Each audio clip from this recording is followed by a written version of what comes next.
Hi guys, welcome to Nikki Gist. Before you continue watching, kindly subscribe to our YouTube channel to enjoy more of our videos, talk shows, entertainment gist, comedy video, and lots more. And don't forget to hit the bell to get notified whenever we upload our new video. Thank you.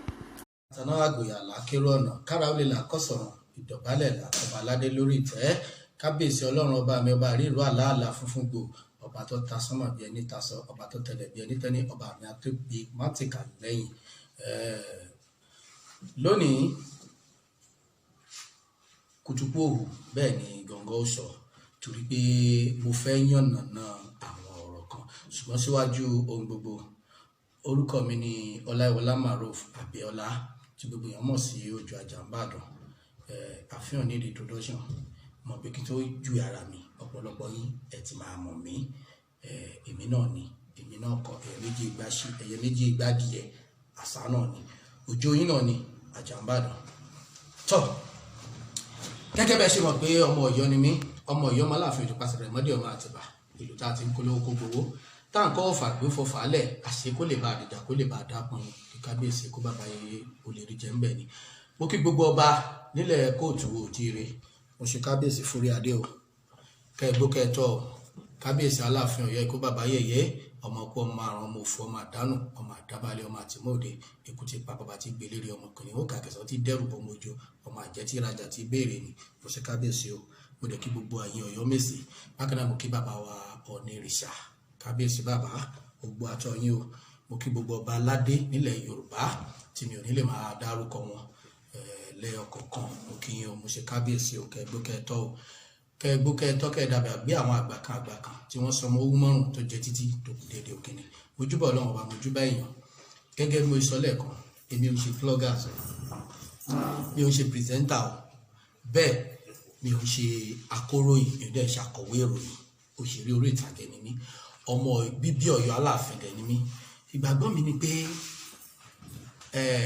àwọn ìwé mímọ́ ó tọ́ka sí pé ìbùkún ni fún ẹni náà torí bó fẹ́ràn ìlú ẹ̀ ọmọ Ọ̀yọ́ ni mí nílé tí mi ò lè ń faramọ́ kí àbùkù kọ̀ọ̀kan kó kan ìlú mi ní Ọ̀yọ́ Aláàfin ilé ìlú mú mi fẹ́ sọ̀rọ̀ lórí awuyewuye tó wà ń ta lórí bàbá wa kábíyèsí kó bàbá yẹyẹ àti olórí ìyá wa Ayaba Badrat Ọláìtàn Adéyẹmí àti Alhaji King Wazir Ayinde Marshal Mayegun the First ọ̀rọ̀ ti pọ̀ gan pàápàá jùlọ mo kí ẹ̀gbọ́n mi Bọ́ba Gúnwà ààrẹ Almaroof mo kí wọn gan ẹ kú takuntakun ẹ kú ọmọ ṣe ẹ kú àfọmọnìyàn ṣe Ọlọ́run níjẹ́ kó sí kò ní rẹ̀yìn lágbára Ọlọ́run ẹ kéré oko délé ẹni rásájò bákan náà mo kí ìyàwó Esabod torí pé tí bí ò bá tẹ̀ tí bí ò bá wọ́ Yorùbá lẹ́ni abáwájú tó bàbá ṣe fún ni Ìbàdàn Ọ̀yọ́ ìkọ̀kan náà jọ wá tí ó bá ní ọ̀tẹ̀ ẹnu tí ó dẹ̀ níjà ni òun fẹ́ ṣe àwọn àlàyé kan nípa àwọn kan tó ṣẹlẹ̀ gẹ́gẹ́ bí ọmọ bíbí Ọ̀yọ́ àti bí èdè ṣe yé mi tó àti bó ṣe yé mi mọ́. Now ẹ jẹ́ kí n kọ́kọ́ mú látòrí ààrẹ Almaroof mo láǹfààní àti gbọ́ gbogbo program yìí lórí YouTube ilé tẹ kọ́kọ́ fi tí Ayaba Badrat tó fi pè wọlé sórí program yìí live mo láǹfààní àti gbọ́ dáadáa then ìgbà tó di pé Mama Esabod tán pè yín tán rìkọ́ọ̀dù voice yín program tán ṣe mo gbọ́ eléyìí tí mọ́mí Báràká ṣe ìyẹn ìyàwó yín táwọn náà ṣe nínú mọ́tò bóyá mi rántí bóyá the end of her husband àbí whatever ni topic tán fún mo gbọ́ yẹn náà after all mo tún wá gbọ́ eléyìí tẹ́ ẹ ṣe táwọn gangan ń jáná sí ní abẹ́lé mo kí yín gan ẹ kú ìfọmọnìyàn ṣe bí ẹ bá ṣe ṣẹ̀mí tó gbólóhùn kan lẹ fi ṣẹ̀mí nínú ọ̀rọ̀ yẹn gbólóhùn kan tẹ́ sọ pé torí pé mo jẹ́ Ọ̀yọ́ dẹ̀ máa ń pọ́n àgbàlagbà lé ìní ẹ fi fún mọ̀mọ́ Esabod láǹfààní tí wọ́n fi ń sọ̀rọ̀ gbólóhùn yẹn ilẹ̀ fi ṣẹ̀mí mọ́ torí pé ọ̀jọ̀gbọ́n olórin kan ó ní a kì í wáyé ká mọ̀mọ́ láàrùn kan mọ̀ṣúmọ́tọ̀ ní tèkó kábù ní gbòòrò ní tẹ̀gbá ọ̀rọ̀ sísọ sí ní tòlúyọlé Ìlọrin ló ní kátọ́kùra ní kákó ní mọ́ra ní tọ̀yọ̀lé o Ọ̀yọ́ fẹ́ràn àlejò gan bẹ́ẹ̀ lọ́yọ́ fẹ́ràn onílé ìlú tí ń gbé onílù tí sì ń gbé àlejò ìní Ọ̀yọ́ Aláàfin kábíyèsí bàbá. Ṣùgbọ́n ibi tẹ́ gbà ṣẹ̀mí ni pé Ọ̀yọ́mèsì àwa gangan l'Ọ̀yọ́mèsì torí sọ̀rọ̀sọ̀rọ̀ ìlú kan nígbà tó fẹ́ wá bá sọ̀rọ̀sọ̀rọ̀ Ọ̀yọ́ lálejò tó fẹ́ bá fọ̀rọ̀ fi gbàgbàgà ìgbà tó débẹ̀ kò bá sọ̀rọ̀sọ̀rọ̀ Ọ̀yọ́ lé ọmọ rẹ̀ lọ́ba ó wá bí pé bàbá rẹ̀ kọ́ ó ní bàbá mi lọ rèé ń sọ ayé kan ó ní ìyá rẹ̀ ń kọ́ ó ní ìyá mi lọ rèé túnṣe Elédùmarè wò wá ní kí wọ́n ṣe hàn tó ti jókòó ó ní mò ń ṣiṣẹ́ tọ́lọ́run rán mi sọ̀rọ̀sọ̀rọ̀ gbéra ó padà sílùú wọn nígbà tó wá fẹ́ débẹ̀ wá gbà ẹ̀dùn ọmọ ni mo báyìí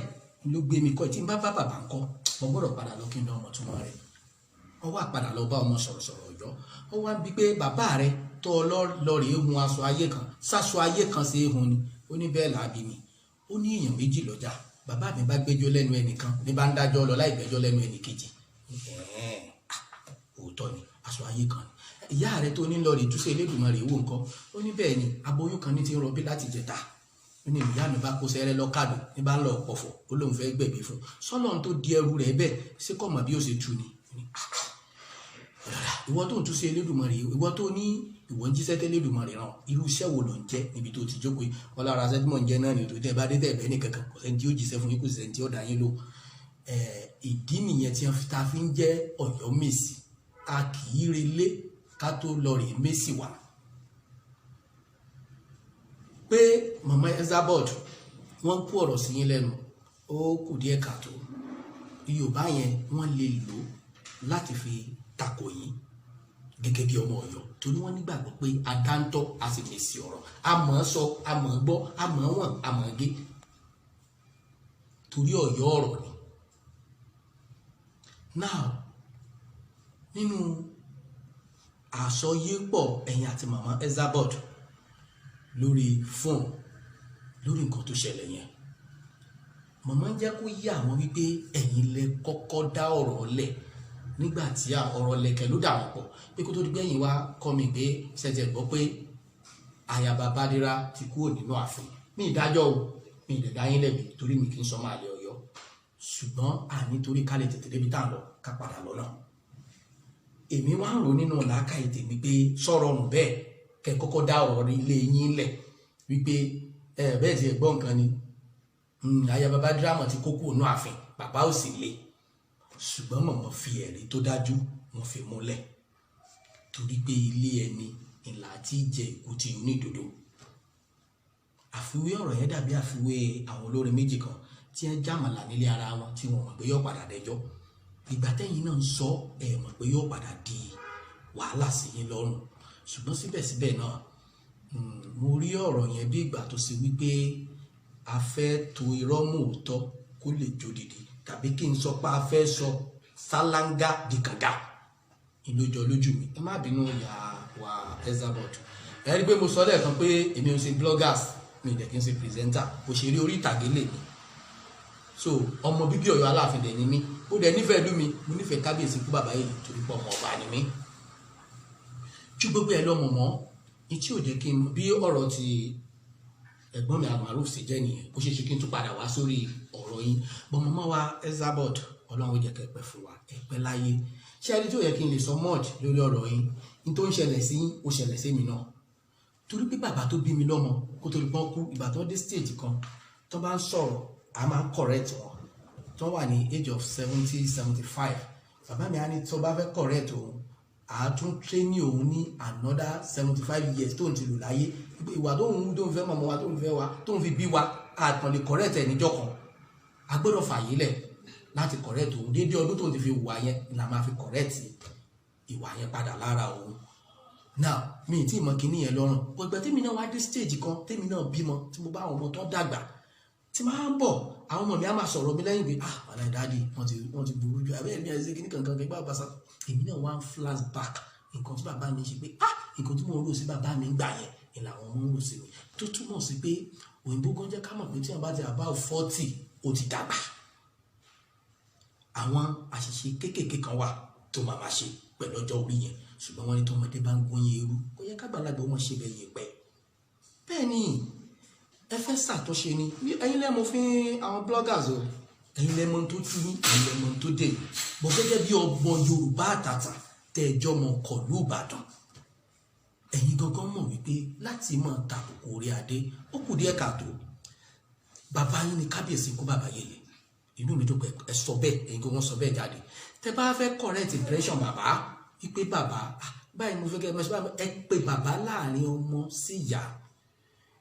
Kí ni ẹ pín sọ́nà tó pọ̀? Èmi rí pípa tó bẹ́ẹ̀ wò pé tẹ́ bá ń treat case àwọn lọ́balọ́ba tó high, ẹ̀yin gangan máa ní promotion sí, ẹ fẹ́ fi wọ́n sí step up ìlújọ lójú mi pé ẹ fẹ́ fi wọ́n ṣe àtẹ̀gùn. But tẹ́ bá fẹ́ fi wọ́n ṣàtẹ̀gùn náà ó yẹ kẹ́ máa ṣe àwọn ìwádìí tó péye. Àwọn kankan pọ̀ lẹ́ẹ̀gan tẹ́lẹ̀ fi ṣe àtẹ̀gùn tẹ́lẹ̀ fi dókè. Ọlọ́run ti already gbàdúrà yín torí pé kì í ṣe pé ṣe blogger yín nìkan lè fi ń jẹun. Inú mi dùn pé tí máa wo background yín mo máa ń rí ọ̀pọ̀lọpọ̀ product yín tẹ̀ǹta tẹ́ fi ń jẹun tẹ́ fi ń bọ́ máa ti àwọ̀. Ọlọ́run á jẹ́ káwọn ọmọ yín tí yín náà lálùbáríkà. Àwọn ẹ̀kọ́ ń sọ ní wípé àyàbá ń ṣépè lẹ́yìn, ó máa ṣépè. Àkọ́kọ́ ní ẹ kọ́kọ́ lọ mú kan dájú o,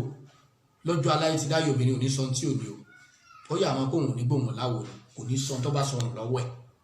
Tó bá ṣe pé etí wọn ló ṣẹlẹ̀ tó wáyé pé rọ̀ yẹn dòótọ́ kò rọrùn káyàbá wá sórí afẹ́fẹ́ kó ní tòótọ́ o. Èmi àti King Wasiu Ayinde àdéètì kò kọ́kọ́ rọrùn. Níbo ló ti fẹ́ sọ, ta ló fẹ́ sọ fún, etí wo ló fẹ́ gbọ́? Ẹ kọ́kọ́ sì yẹn lé ní. Ẹ sòyàn lókùn lẹ́pọ̀n ẹ lọ ń dọ́pọ̀n fáwọn ṣé tó bá rọ́pọ̀n Ṣàngó sí ò ní dàrú. Mo ń bí ìyá ẹsibọọdù ẹsàbọọdù àbíkí ló wọ̀nyí ṣé kò ní dàrú. Ẹ sì yẹn lé ní. Ṣàpọ̀nà pa ọmọ ó pàyà ó lóun ò fẹ́ gbé, ṣé kò ti kọ̀wé sígbè? Ó ti kọ̀wé sígbè. Gbogbo òrìn àjò tẹ́rìn pátápátá ẹyọ kan tẹ́ fi win Almaroof ni pé ṣé mo dárúkọ olórí tí í ṣe. Torí nínú prógrámù yín tòótọ́ ẹ dárúkọ Àyàbá Bádírà. Torí pé Yorùbá ní ẹjẹ́ ata kàtọ̀ kó mọ̀ bá dẹ̀ràn onídìí. Tàbá wá fẹ́ fọ́tọ́ mọ́ ta fẹ́ fà ta fẹ́ yọ kò mú òkun yọ. Irúgbà tí Almaroof tán ti bá yín sọ̀rọ̀ yẹn gbà ok Àyàbá Bádírà o wọ́n ti kúrò nínú ààfin o kìí ṣe bàbá ló lé wọn o nǹkan bá báyìí ló ṣẹlẹ̀ o ìgbà kan ọgbọ́n kò bàbá sásùn o tẹ̀síjọ sọ láàrin ara yín. Tí Almaroof wá lọ sórí program tí wọ́n pe Àyàbá Bádírà wọlé tẹ́yìn gangan tí ọjọ́ orí tí ò bá ní affect yín sorry to say ma torí pé ìjọ tí mo ti bẹ̀rù yín mà ìjọ tẹ́ ti ní ọmọ àlè ní gbogbo ìran Yorùbá tí bá ń pera rẹ̀ lọ́mọ Odùduwà nítorí Odùduwà kò ní orírun ó tẹ̀wọ̀n wá ni. Ẹ̀yin àgbàlagbà náà lẹ́dẹ̀ ní ẹni tó bá lára ajọ́ òun ò gbọ́n èèyàn tó bú pọ̀ àlèbínú ṣùgbọ́n pé kò sójú tèmi tó Odùduwà àfidé ó tẹ̀wọ̀n ní o ogun ládà ní o ó fokùn wá ní o lọ́mọ bó ṣe rìnrìn àjò rẹ̀. Mo sá mọ̀ pé Ọláyíwọlá Maroof ìlórúkọ mi Ọláyíwọlá lórúkọ bàbá mi mo dẹ̀ mọ́lé bàbá mi mo mọ́lé ìyá mi mi ò kúkú bó Odùduwà débi pé màá máa bàjá sí. But àtijọ́ yẹn ni mo ti máa ń sẹ́rí ìrònú ayé èèyàn gbọ́dọ̀ ronú púpọ̀ jù tí àwọn bá ronú kọjá èjẹ èèyàn máa sọ pé kò sọ Ọlọ́run. Inú kan lẹ́rù tẹ́ fi wo pé gbogbo ọmọ Yorùbá tó bá pera ẹ̀ lọ́mọ Odùduwà ọmọ àlè Yorùbá ni ẹ ronú débẹ̀ ni o. Tẹ́ bá ti ronú yẹn kọjá bẹ́ẹ̀ tó bá yá ẹ sọ pé kò sọ Ọlọ́run. Ọmọ Esabod ẹ bá ṣe sùúrù dáadáa irú bẹ́ẹ̀ ṣe wá gbọ́ ọ̀rọ̀ yẹn ni mo ṣe ní tọ́mẹ́kẹ́ bá ń gúnyán irú àgbàlagbà gbọ́dọ̀ ṣe bẹ́ẹ̀ yé pẹ́. Ẹ wá pé Àjọkẹ́ torí pé mo rí pé nígbà tí ẹ ń ṣe prógráàmù yín ẹ ń ròpò Àjọkẹ́ ẹ ń fìfẹ́ hàn sájọkẹ́ àmọ́ kò lè work báwo lẹ ṣe máa bá mi jà tẹ́ máa lẹ fẹ́ràn ìyàwó mi tínú ẹgbẹ́ òbá dùn wọn bá gbòòrò ṣeré ẹ Almaroof sẹ́yìn ẹ dẹ̀ ń fínísì ẹ lórí prógráàmù ẹ dẹ̀ ń hẹ́ẹ̀lì ìyàwó ẹ lẹ fẹ́ràn ìyàwó ẹ kúkú hẹ́ẹ̀tì gbogbo wa papọ̀ kíkà dúdú jókòó jẹ́jẹ́ ká mọ̀ pé kọ́sẹ́ rẹ kò rí kò sùn mọ́ ẹni tó bá ti ń kùn everybody lọ sùn kẹ́rì mọ̀ pé mo gbọ́rọ̀ yẹn ó dẹ̀ yé mi dáadáa tó ti yé yín torí pé wọ́n bí mi fojú mo dẹ̀ mọ̀ràn wò ìdí dẹ̀ yé mi díẹ̀ níwọ̀nba torí pé ṣé ọ̀rọ̀ ni mo fi jẹun kò bá wá dáa kẹ́ wá pé àwọn ẹ̀ pé ok mo họ́nà ẹ̀ mi ní sọ tàbí tẹ́ bá fẹ́ present ẹ̀ kẹ́ wá present ẹ̀ normal kẹ́ ẹ má play recording yẹn ẹ ti fira yín sí kú ọ̀wọ̀ ẹ dẹ̀ ti fira yín sí kú àgbà bẹ́ẹ̀ yẹn that's for you tó bá yẹ pé ẹ̀yin lẹ bí mi tẹ́jẹ́ màmá mi bí ṣe máa bá yín sọ ni mo bá yín sọ yẹn ẹnu iṣẹ́ yín lẹ wà tó tọ́ nǹkan tí Almaroof dẹ̀ ń sọ wọ́n right from day one yín tí mo ti máa ń gbọ́ program yín ó lójú ọ̀rọ̀ tẹ́ máa sọ tẹ́ni useless Aláàfin. Aláàfin ń sọ bá tíyàn máa rí fin o ṣàlàtàndá o. Almaroof ni wọ́n gbé ọ̀rọ̀ yẹn kalẹ̀ bó ṣe lè yé yín bọ̀ tí ò yẹ kó dùn mí jù ni pé àwọn náà claim wọ́n ní ọmọ Ọ̀yọ́ làwọn ṣùgbọ́n Sùúrùlérè làwọn ti sọ ọmọge kó tó bá wọn lọ òkè òkun so ìwọ̀n bá náà lè mọ ìrìn àjò Ọ̀yọ́ rìn mọ́ torí pé tí wọ́n bá máa ń gbórí kí Aláàfin tí wọ́n ní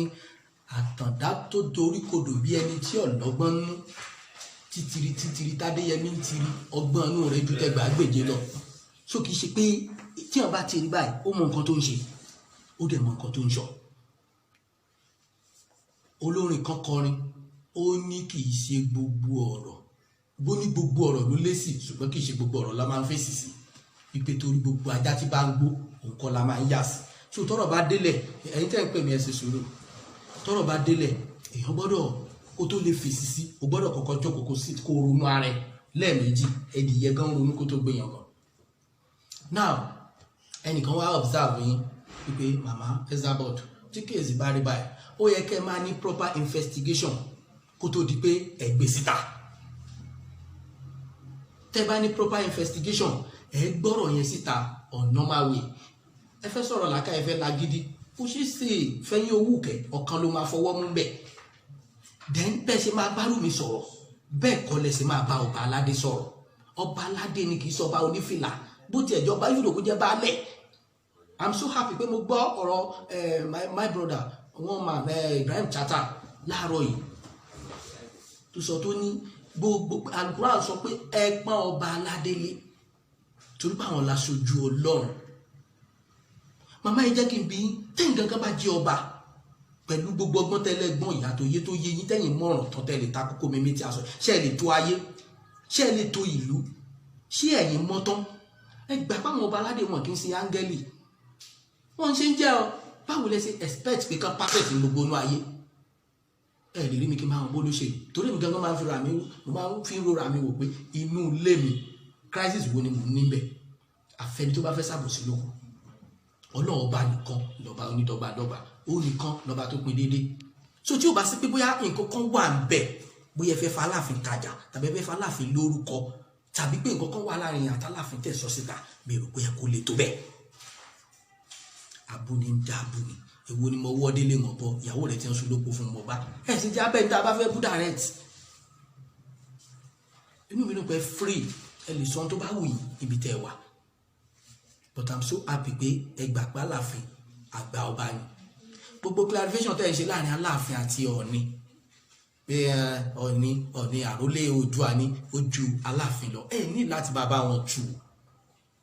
tẹ́rìtì wọn ò papọ̀ Ọ̀yọ́ state ní Aláàfin wà Ọ̀ṣun state ní Ọọ̀ni wà that is why mo ṣe máa ń kí Babangida lórí gbogbo nǹkan tó ṣe láyé bó ṣe create state yẹn everybody dúró lórí ọwọ́ ẹ̀ Ọọ̀ni ń pa Aláàfin lé Aláàfin náà ń pa Ọọ̀ni lé kí ni ti ń ṣe kí ẹ fẹ́ gbà mí kan jà kó sì nǹkan tó fẹ́ achieve ẹ máa jọ ní abẹ́fẹ́ jà Aláàfin ẹ lè ju Olúbàdàn kan bẹ́ẹ̀ sí jọmọ Ìbàdàn ẹ̀kọ́ gbígbóná ó fẹ́ sùúrù ẹni làákà ẹ̀mọ́gé ẹ̀mọ́ wọn ṣùgbọ́n o ẹ mọ̀ pé gèlè òdùn bíi kámọ̀wé náà wà tó dàbí kọ́ yẹn ni ọ̀rọ̀ òdùn bíi kámọ̀sọ dàbí kálẹ̀ lágbòye ẹlòmíì mọ̀ sọ kò lágbòye ẹlòmíì mọ̀ gbọ́ ni kò gbọ́n sọ àtàgbọ́yé àtàgbọ́sọ lọ́lọ́run fi rẹ́ lómi ẹni tó lọ́wọ́ á fún lágbòye àtàsọyé ó gbọ́dọ̀ sì sùúrù torí ẹni tó ní làákà jùlọ so mo rọ̀ yín màmá Esabod tí àǹfààní bá wà fún yín mú kéré sẹ́ni tó lè bá yín sọ̀rọ̀ ọ̀rọ̀ ọmọ yín ni mo jẹ́ táǹfààní bá wà ẹ correct àwọn kinní yẹn lórí program yìí tẹ bá rí ibi táláàfin ti ṣe mistake Aláàfin ṣe ń jẹ́ ọ Aláàfin ṣe ń jẹ́ that's why mo ṣe máa ń respect Àfà Buhari oníwàásù àgbáyé tó bá jókòó báyìí máa sọ tó bá sọ fún ẹ lójú ẹ á bá ẹ sọ directly or indirectly á dẹ̀ fi entertainer kan tó fi ní mọ̀ láàrún kò gbọ́dọ̀ ẹ̀ pọ̀ wá lè correct ẹ̀ tẹ́ bá lè fẹ́ I don't know mi mọ purpose bloggers bóyá káyé lè gbọ́ nǹkan tí ẹ máa ń ṣe ni o bóyá láti lè tún nǹkan ṣe ni o bóyá kẹ́nìyàn lè correct ara ẹni but then tẹ́ fẹ́ correct tó máa níbẹ̀ ṣe máa sọ̀rọ̀ fún náà ó máa ní bẹ́ẹ̀ ṣe máa sọ̀rọ̀ fún. So ìgbọ́rọ̀ kalẹ̀ yín, ìsọ̀rọ̀ sí yín, ó máa jẹ́ kí èmi gangan máa bẹ̀rù yín pé tẹ́yìn gangan bá jẹ́ olórí, ìlú yẹn máa lágbára díẹ̀ mà. Sorry to say that. Á dùn mọ́ mi tẹ́ bá lè padà sórí afẹ́fẹ́ tẹ́ lọ ṣe correction lórí àwọn kankan tẹ́ ṣe. Ìyẹn bẹ́ẹ̀. But now tí máa tún ní nǹkan mi tí mo fẹ́ padà sí lórí ọ̀rọ̀ yìí, máa padà síbẹ̀. Back to King Wasiu Ayinde Marshal Mayegun the first. Respect baba. Èmi ò mọ̀ yín o, mo mọ̀ yín pẹ̀ǹkọrin, mo máa ń rí visual yín, mo máa ń gbórin yín, mo ti ń gbọ́ orin yín látàyè Labarias. Mi ní ìdìtàn, ẹ̀yin mọ̀ mí o, ẹ̀yin ò mọ̀ mí, èmi ò mọ̀. But I'm so happy pé Ọlọ́run dá yín dá, Ọlọ́run dẹ̀ dá yín pé, torí pé Ọlọ́run fún yín ní nǹkan mẹ́ta tí ò wọ́pọ̀ k'Ọlọ́run máa fún yín. Ẹ jẹ́ kí n já yín sí nǹkan kan lẹ́yìn. MKO Abiola ó fẹ́ jẹ ààrẹ orílẹ̀-èdè Nàìjíríà. Àfáà kan wà ní Ṣakí, àfáà yẹn wá takò wọ́n wípé MKO lè di ààrẹ. Àwọn àfáà yòókù wá takò gbà MKO tó gbé tó bá di inú àwẹ̀ ahámọ̀lú àṣegbàṣà wá ṣe dáadáa ó náà ṣe pé ó ní kò lè dààrẹ. Wọ́n fa ọ̀rọ̀ yẹn títí gbogbo alájọ wà láyé, wọ́n dìbò MKO òun àti Basiru tó fa ìbò tó ti dájú ní Nàìjíríà lẹ́nu gbà táwa dáyé yìí, ìbò MKO ni. Bẹ́ẹ̀ dẹ̀ ni MKO wọlé tí gbogbo wa jọ mọ̀. Ṣùgbọ́n MKO déjọba yẹn, kí wá ló dé tí MKO fi déjọba? Àwọn ọ̀jọ̀gbọ́n wá lọ bá àfáà yẹn pé kí ló dé tó sọ bẹ́ẹ̀ tó dẹ̀ rí bẹ́ẹ̀ tí MKO déjọba. Ó ní Káṣímáwo Ọláwálé pé kò lè déjọba, ó ní tó bá dé ìjọba ó lóun fi Kùránì lẹ̀, òun ò dẹ̀ ní sẹ́sì Islam mọ́. Ó nítorí pé àdéhùn tọ́lọ́run ṣe fáwọn mùsùlùmí ni pé lẹ́yìn ànábì Muhammad sallallahu alayhi wa sallam òun ò ní ṣẹ̀dá ànábì kankan mọ́. Ó ní oore ọ̀fẹ́ tọ́lọ́run wá ṣe fún Káṣímáwo Abíọ́lá, ó ní ó ti ṣe déédéé ànábì kan tó bá fi lè dépò. Bẹ́ẹ̀ dẹ̀ ni torí pé gbogbo yín mọ̀ pé kò sí kọ́ńtì tí MKO Abíọ́lá ò ní bísínẹ́sì sí. Tí MKO bá ń travel kúrò ní Nàìjíríà tó bá ń lọ sí another country, lẹ́yìn báírò àtàṣọ tó wọ̀ lọ́rùn ló máa mú kúrò ńbẹ̀. Ọlọ́run dá lọ́lá bíi déédéé ọlá tọ́lọ́run dá Sùláímánù ni, ànábì Sùláímánù alayhi salatu wasalam. Débi pé tó bá mú ìwé lásán lẹ̀ gan tọkàn sáyẹ̀nsì báyìí tó ní ẹmu lọ báńkì wọ́n máa fún yàn lówó. Any country tó bá lọ gọ́ọ̀mẹ̀ntì ibẹ̀ ló máa sponsor ẹ̀ tó fi máa wálé. Ẹ wá wo iye èèyàn tó tara Abíọ́lá dìde nínú ìtàn.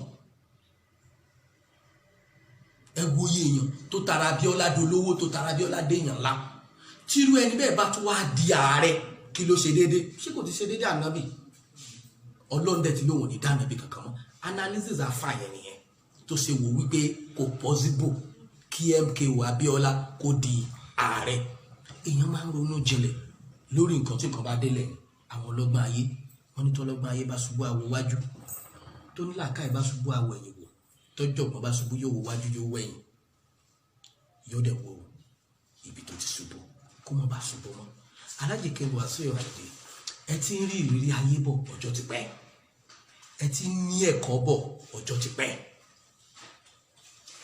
Ipò àgbàlẹ́wà nínú iṣẹ́ tẹ́ gbé dání. Ìgbà táwa ṣe kéré díẹ̀ tíṣẹ́ fújì fẹ́ mẹ́hẹ̀ táwọn oníjújù wá ń gbà yẹn. I remember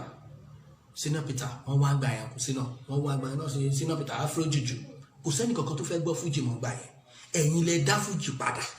ìgbà yẹn lẹ ṣe sílíkì tẹ́lu bíìtì sí ní tó dáhùn yẹn padà sínú fújì nìyẹn. Ìrí rẹ̀ lẹ́ńjẹ́ dùn ní àárọ̀ ayé ẹ̀yìn àtọ́lọ̀ Ọlọ́run ló mọ̀, èmi ò mọ̀. Orin yín ni mo nífẹ̀ẹ́ torí mi ò sún mẹ́yìn gangan, mi ò mọ̀ lóyún tẹ́jẹ́.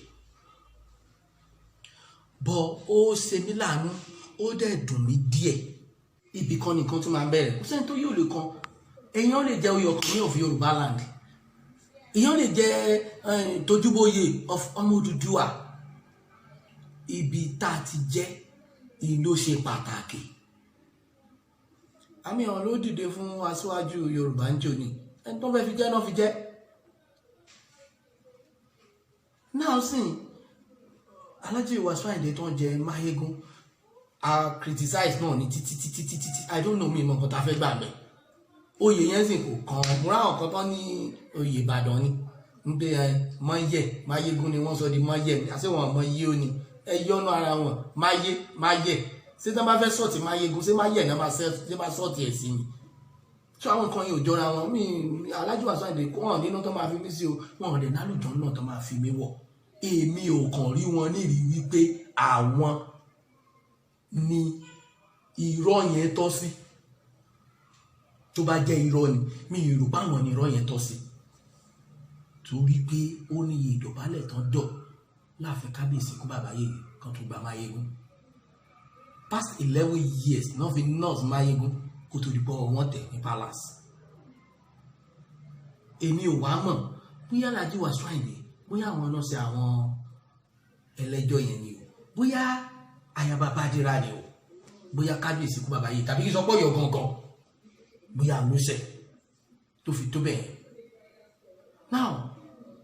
Alhaji Wasiu Ayinde ó yẹ kí ẹ tètè speak out ọ̀tọ̀ lọ èèyàn máa ń yára gbọ́rọ̀ but èèyàn máa ń lọ́ra láti fèsì ṣùgbọ́n síbẹ̀síbẹ̀ náà Yorùbá ní téèyàn bá pẹ́ nídìí mi èsì burúkú máa bá yàn bẹ́ẹ̀ sí náà ọ̀rọ̀ yẹn ò tí ì tó bẹ́ẹ̀ ṣe sọ kò sẹ́jọ́ kankan tẹ́ fẹ́ rò náà torí pé irọ́ yẹn rí bákan kí wọ́n padà sọ́dọ̀ Ayaba Bádírà I'm so happy lónìí Ayaba Bádírà ìyá mi ló jẹ́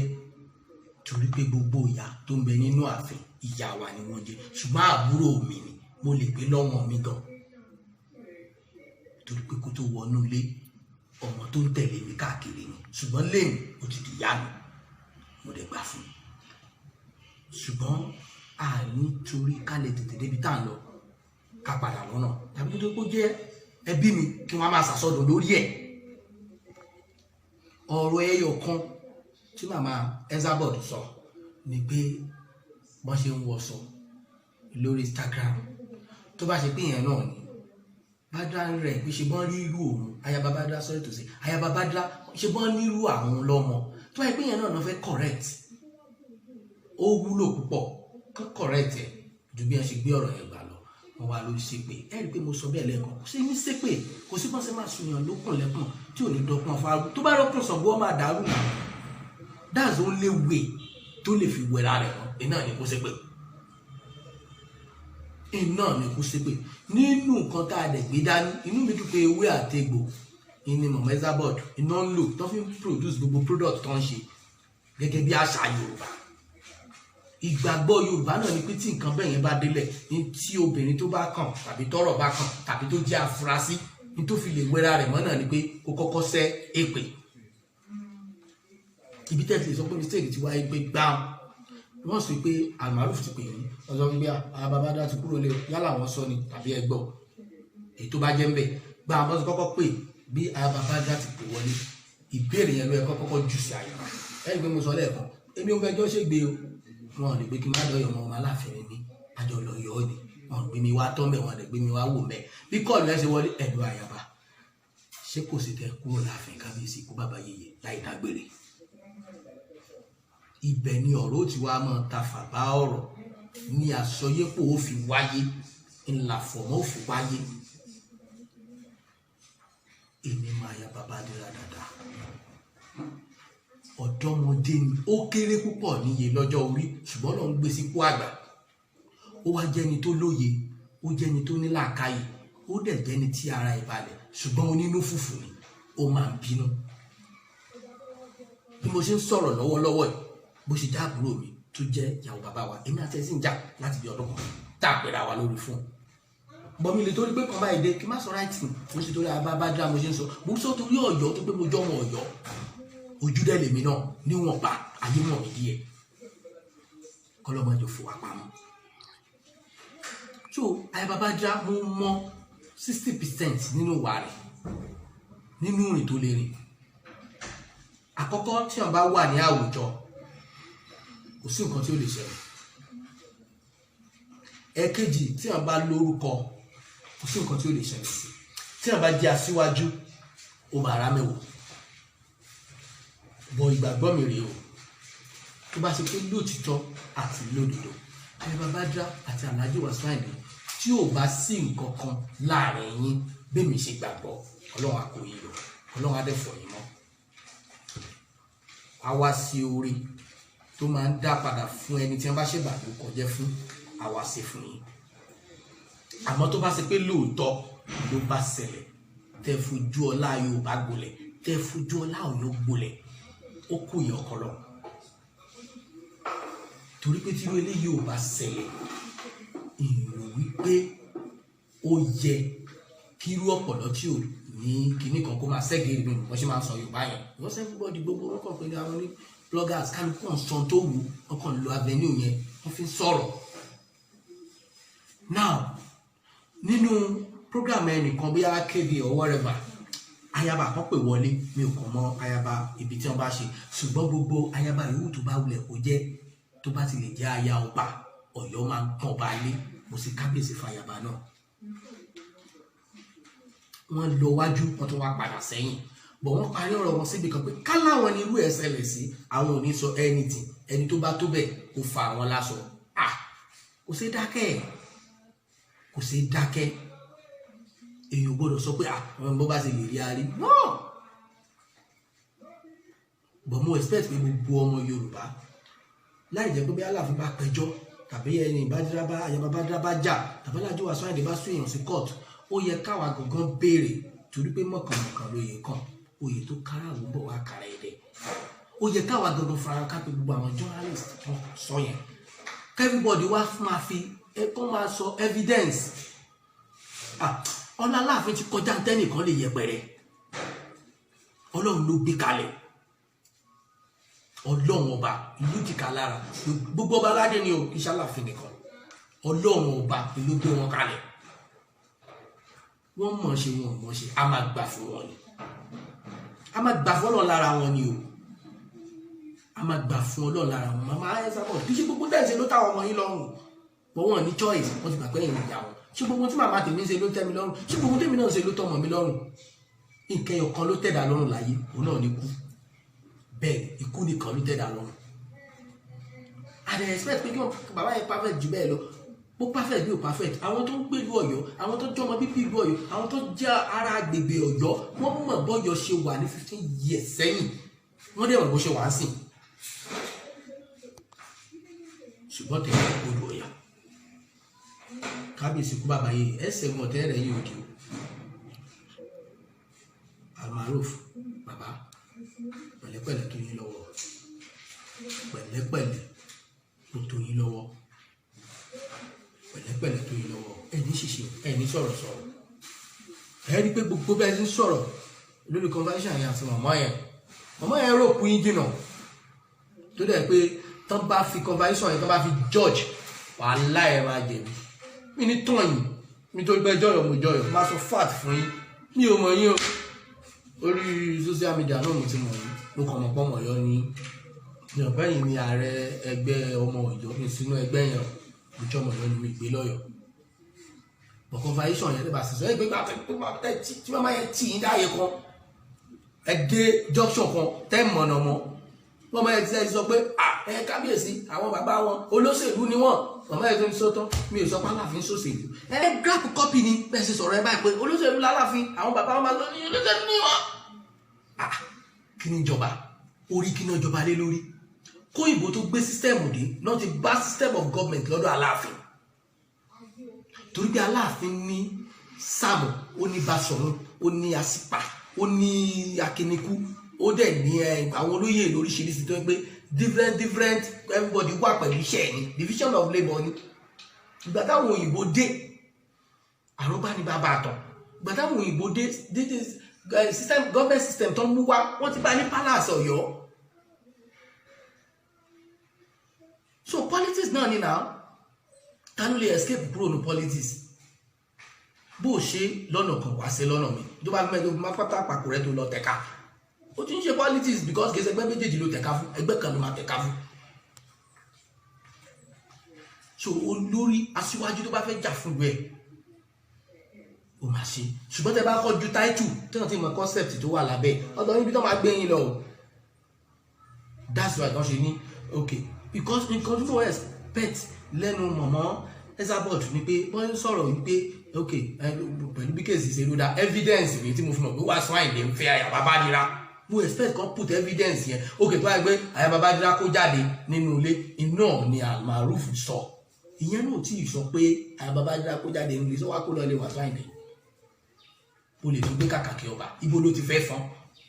ṣùgbọ́n ẹ ti rojọ́ jàre ẹ ní ẹsẹ̀ programu ẹ tí ì dáàpọ̀ Ayaba tí í ṣe olójú ẹ̀sọ́ Bádírá bìí di Bádírù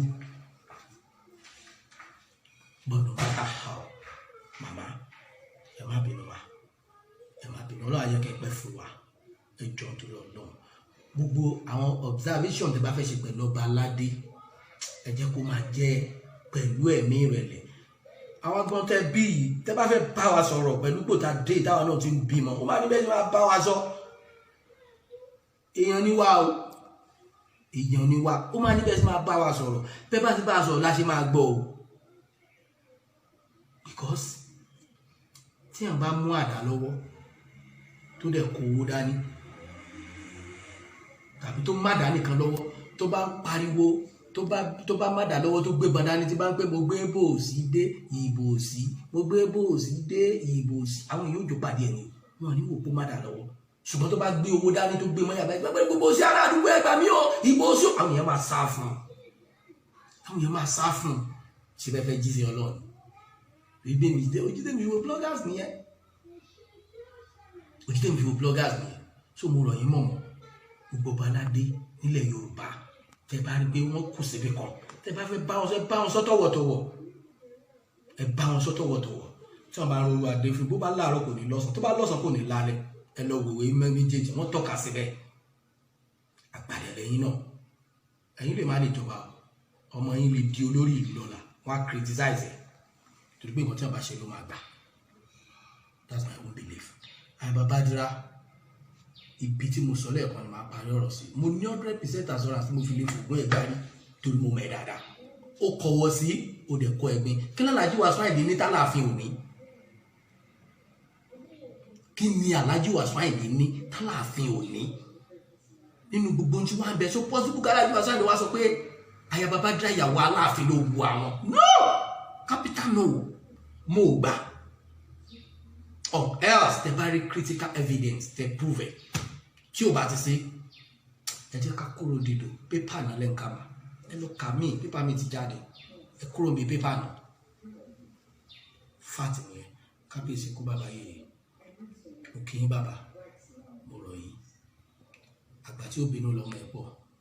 ọmọ ẹ̀ zábọ̀dọ̀ ọmọ yín ni Alhaji King Wasiu Ayinde Máyégún ọmọ yín ni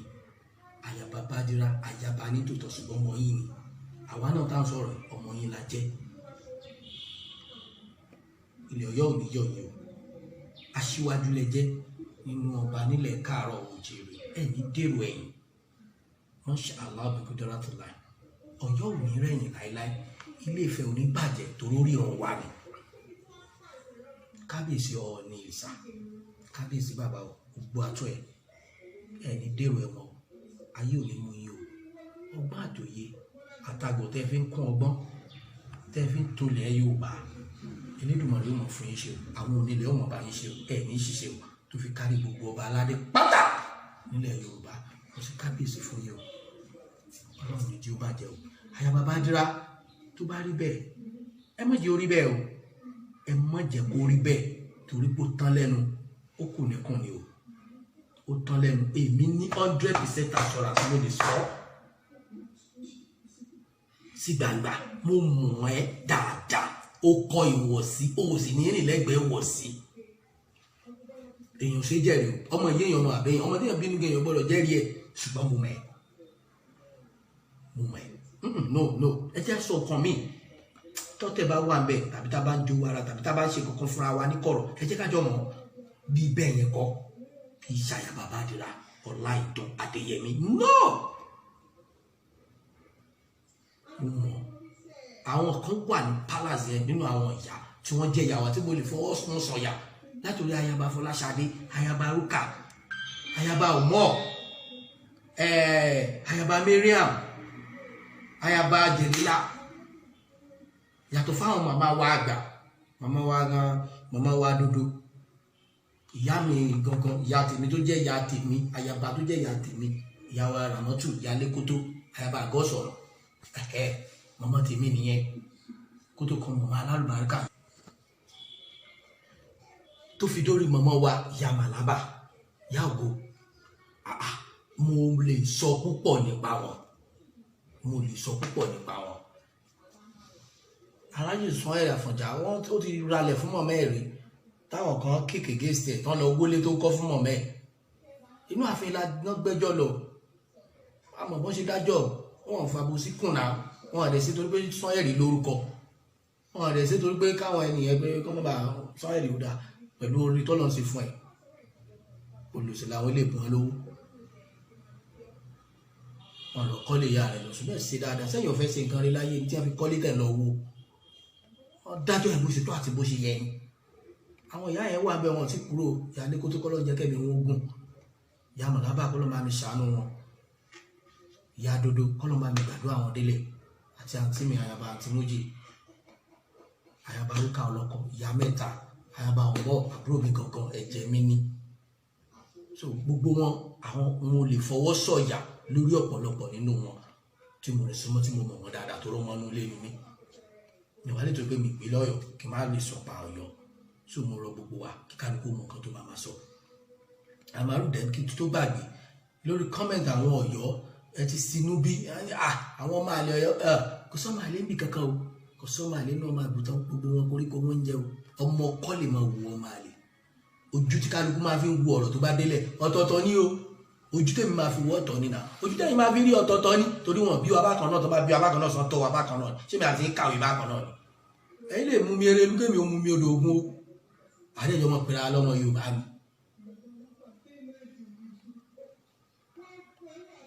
tó ọmọdé tó mú sùn lọ́wọ́ ọmọdé tó mú ẹyẹ lọ́wọ́ tó ń bi bàbá ẹ̀ wípé sókù ni àbáyé bàbá ní tí má sọ pókù ni o lè yáwọ́ fún tí ó fò ó sọ bàbá rẹ̀ dòkúrọ̀ tí má sọ pápá ààyè ni o lè fún ọmọ tí ó kù ó sọ bàbá rẹ̀ dòkúrọ̀ àtúpàtàyè méjèèjì nìyẹn lọ́wọ́ yìí lọ́wọ́ tèmi ilẹ̀ Yorùbá ò ní bàjẹ́ lọ́wọ́ tèmi ilẹ̀ Ọ̀yọ́ ò ní bàjẹ́ lọ́wọ́ tèmi orílẹ̀-èdè Nàìjíríà ò ní bàjẹ́ lẹ́ẹ̀kan sí Ọláwọlá Abíọ́lá Maruf lórúkọ mi Àjíṣọlá ní ọmọ kẹlẹ́ odò kòrè sí ọmọ wòyíra kò mọ̀ bàrẹ̀ ẹrúkẹrù àbílà lẹ́nu dàbọ̀.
Thanks for watching, and don't forget to like our page on Facebook, Nikki Gist, on Instagram, Nikki Gist, on Twitter, Nikki Gist, and on Snapchat, Nikki Gist.